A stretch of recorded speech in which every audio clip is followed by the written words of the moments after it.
Good morning, everyone, and welcome to the Entrepreneur Factory podcast. Today, you've got both Boyd and Jim in the house. We're going to be talking about marketing strategies and those types of things like we do every single Monday. And this week, hopefully, you'll pick us up on the other days of the week that we listen as well. So those are Wednesdays. We talk to experienced business people, and on Fridays, of course, we talk to new business people. So there's always something exciting that goes on Fridays. But today, again, it's marketing, and I'm going to let Boyd take over for a minute. He's got a couple of fun facts he wants to share. Then we're going to talk about 10 things like business to consumer type of marketing strategies. So, Boyd, why don't you give us a fun fact to get the show rolling today? Fun fact. Okay. Well, one of the fun facts is 61% of companies use social media to increase their conversions, and 50% use it to gain customer or market insights. So we're going to talk a little bit about that and some other things. So let's get in and talk about social networks and, what's the right social network for you?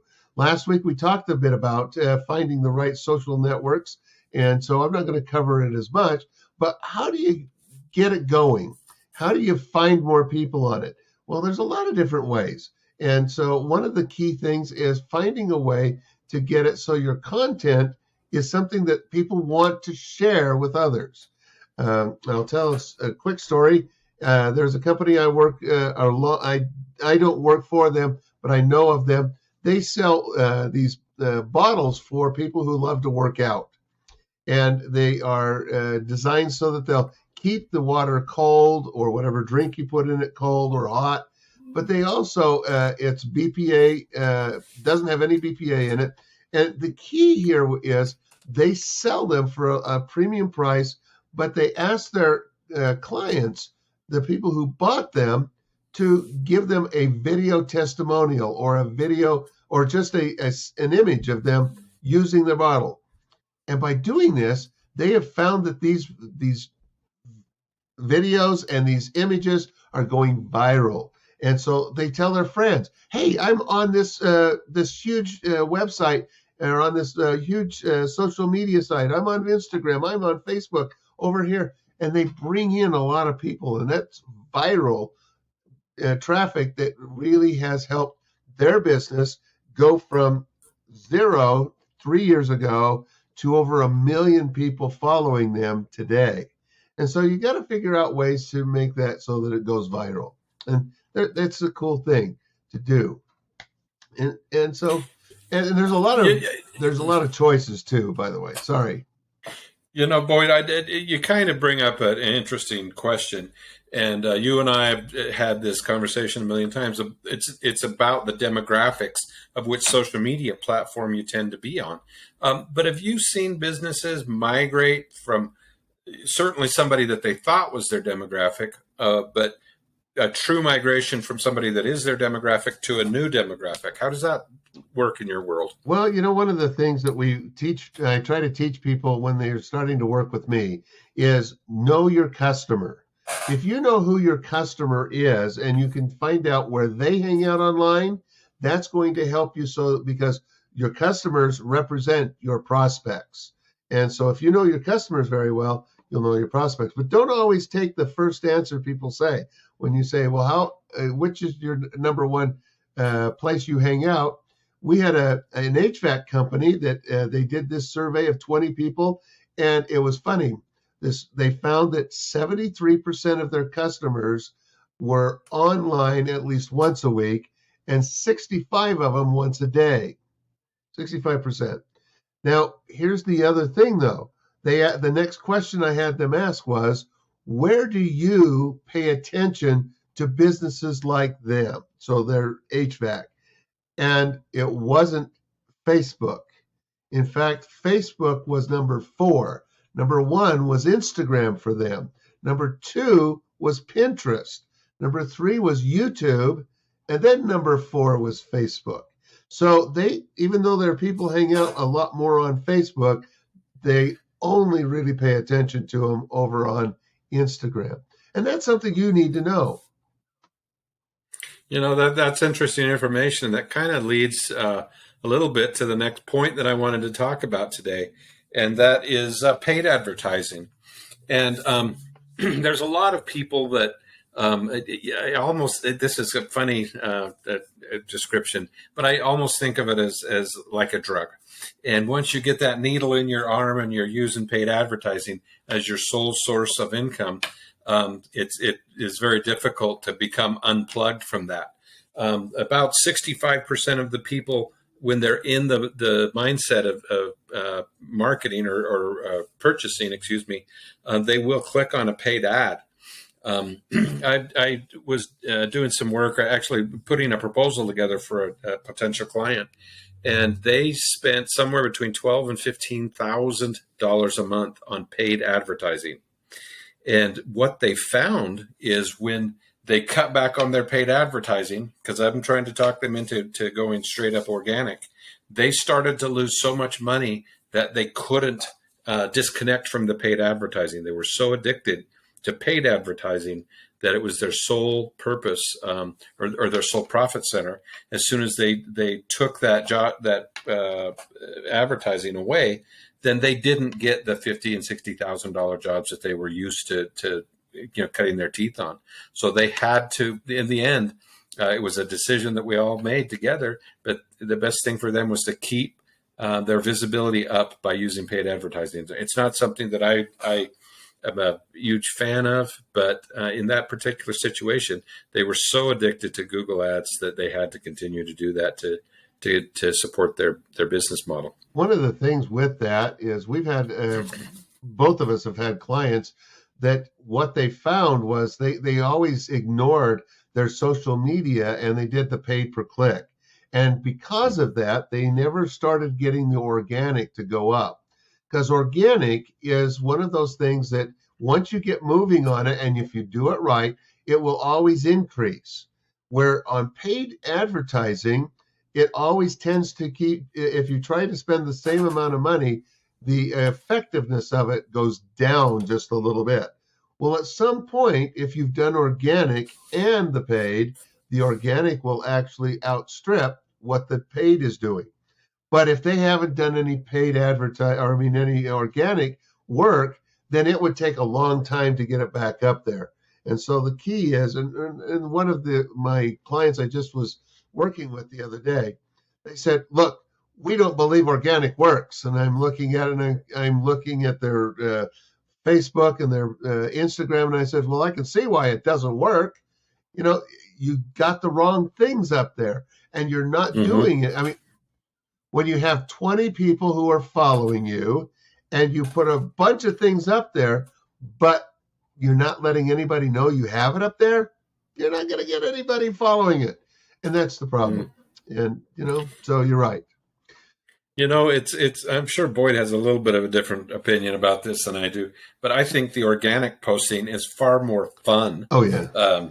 You can really push the boundaries a little bit, which I'm known for doing.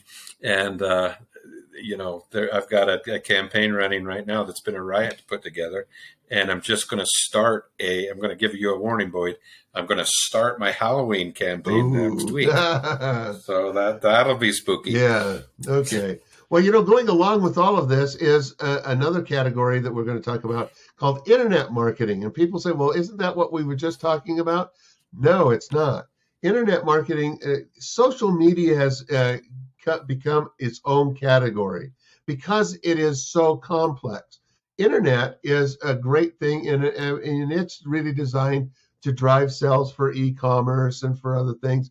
But it is much more about the website, SEO, and then also getting you to do the advertising elsewhere to drive traffic into it. Email is a great big one that is called internet marketing. Another one for digital marketing is text messaging. So it's really cool. Now I got the fun fact for here. So it says global e-commerce is anticipated to reach $3.05 billion, which is 14% increase through 2023. and that's if they can get all the ships into the port to actually sell that stuff. But Yeah, or they get American manufacturers to start manufacturing again. there you go. I want to back up for 2 seconds, and I just want to touch on email marketing. There's a lot of different programs that people use, and active campaign. And I want to kind of separate them a little bit. It's one thing to send out an email blast with MailChimp or something like that, even on a regular basis. But email marketing includes drip campaigns, and a drip campaign is a thought through strategy where you'll touch them with a given frequency and speak to them in a very specific way. You can speak to existing customers different than you may choose to speak to a prospective customer. So don't discount email marketing, but it's all kind of goes together. We've got social media marketing, we've got internet marketing, which is web-based stuff, and then the to draw in the customers, you use email. Drip campaigns and things like that. There's a lot of different applications. If you want, you can talk to either Boyd or I. And we also offer the text messaging, which is something that Boyd touched on as well. So tell us about our next category. Well, the next one is direct selling. And, here it's kind of like, a lot of things in today's life is that, whether you're talking about Amway or Avon, Herbalife or Mary Kay, those are direct selling ones. In fact, we work with a couple of companies that are like Isogenics and some other of these type of companies. But direct selling doesn't always have to be a multi-level marketing type company. There are some like Melaleuca who they have set it up so that you become their customer, and then if you refer people, you get some money from what they buy. Now, some people say, well, that's multi-level marketing. Well, no, because it only goes one deep. So I'm the only one who's going to benefit, not the person who signed me up. And so that's okay because, but even then, there are other things, sales agents that go face to face. Those are still very important.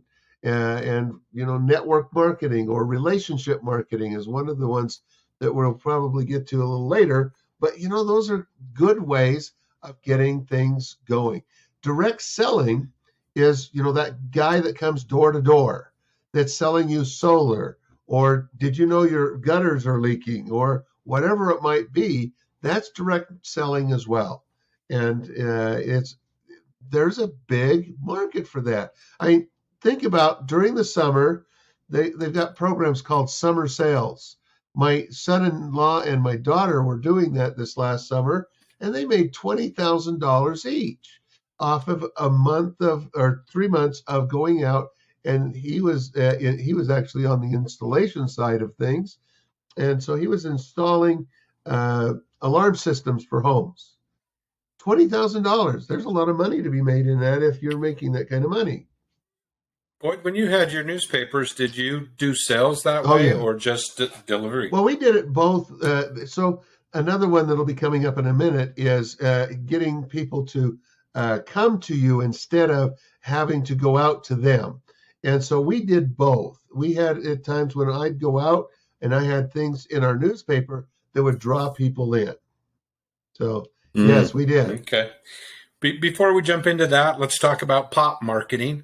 Real quick, and I know we're not out of time yet, but we need to keep moving.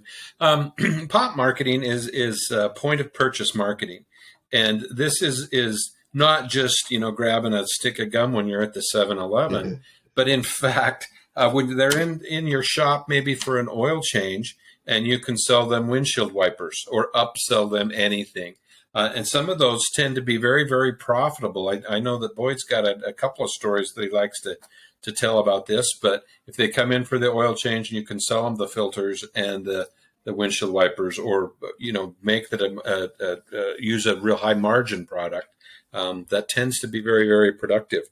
I know that in the United States alone, we're going to spend about $17.5 billion this coming year in point of purchase sales or pop sales. Now, one of the fun ones that everybody will recognize is McDonald's. When you're buying a hamburger, you're buying the Big Mac, would you like a drink and fries with that? The profit margin on drinks and fries is so much higher than on that sandwich that you just spent $4 on, because it's a 50% thing. It's an 80% thing when you're talking drinks and fries. So, it's all adding to your bottom line. And that's one of the things that most people forget to do is, hey, you've bought something. How would you like to upgrade? How would you like to get the next bigger thing as well? You want to supersize that meal. Come on. Okay.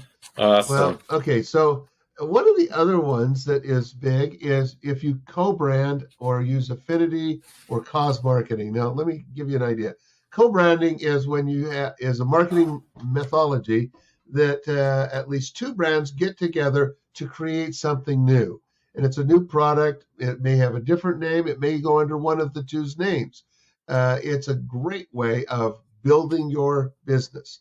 A lot of companies do that. I actually, and so does Jim, do this, where we can combine our services together and make it under Entrepreneur Factory or under SEO and 360. Those are both our programs that together we have put together jointly. You can see a lot of businesses that do this, and it's not a big thing, but it sure does bring a lot to the bottom line. I was talking to a company the other day, and they're doing that, and 60% of their sales is they don't put their name on the product; they sell it to someone else who puts their name and they add to it added value, and it works great. And it's kind of like most people don't understand this, but when Seattle's Best Coffee, when they first started having donuts in there, they were using a donut shop that delivered them to them. Now, they were fresh donuts, but that's a good way of co-branding. They just simply brought it in somebody else's donuts. It got to be such a big thing that they actually bought out the donut company. And so, but that's how you work on those kind of things. And then sometimes you do affinity. Affinity marketing. Oh my gosh, I'm having such a hard time saying that one.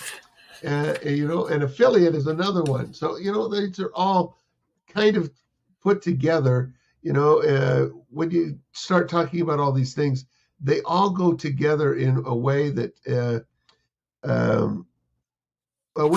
it builds better value by putting these two things together. Absolutely. So moving along, I want to talk for a minute about conversational marketing. And I'm sure that by now you guys have figured out that between Boyd and I, we spend a lot of time at networking events and giving speeches and having a real conversation with people. But what I want to mention here is that there's another way to start a conversation. You guys all know that I'm very internet centric. And so I'm talking about Autobots. And so you can start a conversation with a potential client that visits your site by using a bot. And I'm going to give you a little tip I learned a long time ago about bots, because there's a lot of places that I go, sites that I use, actually tools that I use. The one that I'm thinking of is my hosting provider. They have an Autobot, but you can get past that pretty quickly to talk to a real person. But if you type into an Autobot chat, are you a bot or are you a robot? They will usually answer and say, yes, I'm an artificial intelligence and I'm just, answering your questions, or I'm pulling this from a database or something. So if you're ever really questioning that you're actually talking to Susan, then ask her if she's a bot. And if she's a real person, she'll say something very human. And if not, then that generally come clean and we'll answer that question. But it's interesting to note that about 90% of the consumers that surf the internet or are looking around for products or services, 90% of them actually want the chat bot option. So they want another way to communicate. So, consider that as far as your marketing initiative. Well, one of the things with that, of course, is that, you take all those things that people ask over and over and over again, let your bot answer that. And people don't mind being answered by a bot when it's a question they just simply say, I don't know, but maybe somebody else has asked it. Yes, they have. And then it's really easy for the bot to go ahead and say, here's your answer. And you don't have to wait for a person to come on in 20 minutes. And you can ask multiple questions, and the bot will just keep spitting them out until they say, oops, I don't know that one. Yeah. Yeah. So Autobots is a good one. So now earned media and PR. I was talking to a guy today. He is I don't know if somebody said, oh, PR, that's public relations. And I said, that's correct. And then somebody says, but I do a press release. That's PR too. And I said, no, it's not. A press release and public relations are very different. And, they can simulate, but most of the time, somebody who's just doing a or they're doing public relations, they're actually going to people and they're saying, I know this, and I'll give you an example here. We have a business newspaper here in the Salt Lake City area called The Enterprise. I'm going to write a piece for them different from the Deseret News or the Tribune. In fact, the Deseret News and Tribune, I'm even going to make it different because they each have their own way of grabbing information. The Enterprise doesn't care about what Deseret News is interested in. And the Tribune, while it cares about some of it, has a different one, wants a different spin on it. And so you've got to be able to know how to do that. So, and then once you get some of these other things, like you get social media testimonials or reviews, you get word of mouth reviews, get a letter review, oh my gosh, or get mentioned on the TV or the radio. These are all great things. All of these make for great press releases, but they're better if you send them out as a public or a not press release. Okay. I can't even say it now. So, so what I was thinking about when you were saying the difference between all of the papers is some papers don't really fact check, and they want to sensationalize. Is the word I was trying to spit that out too. Boyd's got me goofing up my language here. So at any rate, be factual in your public relations and your press release. That's going to be much more beneficial to you. And the last category, Boyd, it's near and dear to your heart. It's storytelling. Tell us about that. Oh, I can tell you a story. Actually, I was just talking to one of the other agencies here in Utah just this morning, and we were talking about how there's some people who just don't know how to tell a story. But if you tell a story, it can help you in so many ways. Because if one of your customers had some great experience, you can tell it as a story to help them tell them why it's important to your customer that's already used it, which also makes it important to the customer or the prospect that's standing in front of you. So one of the big things is also storytelling is something that people will remember a lot longer than giving a fact or the benefits. Benefits are great. They're better than features, but telling a story that shows that you know what it's about and how it was used by someone, that's much better. We recently, both Boyd and I were at a lunch with a client, and he told a story, and the story was at first, talk about the 3 legs or whatever. And so we talked about legs and legs and legs and legs and legs. And then he asked us to reiterate what that was about. And, we said 3 legs, 2 legs, blah, blah, blah, blah. And then he told us a story about poor little Johnny and on a 3-legged stool and, why he was downtrodden or whatever it was. But the conversational piece about legs and legs and legs, nobody kept that in their mind. While poor Johnny and the three-legged stool and why he was downtrodden, I'll never forget it. So the fact is that storytelling sticks in your mind, and that will help you stick in the mind of all of your clients and potential clients, and the way you present yourself in a story, your business in a story, will help always float to top of mind. So I'm going to give you a special golden nugget right now. I usually am the one who asks for that, but today what I'm going to tell you is, if you take your why you are in business and put it into a story that you can tell, that is going to be so valuable for your website, your social media, your email marketing, everything, because as you tell that story over and over, people get to knowing you, but they also get to know why, and the story is what will interconnect with them. It will make it so that it's hard for them to let go of working with you. That's great advice, Boyd. Today was mostly about business to consumer type of marketing. I think next week we're probably going to talk Business about to business.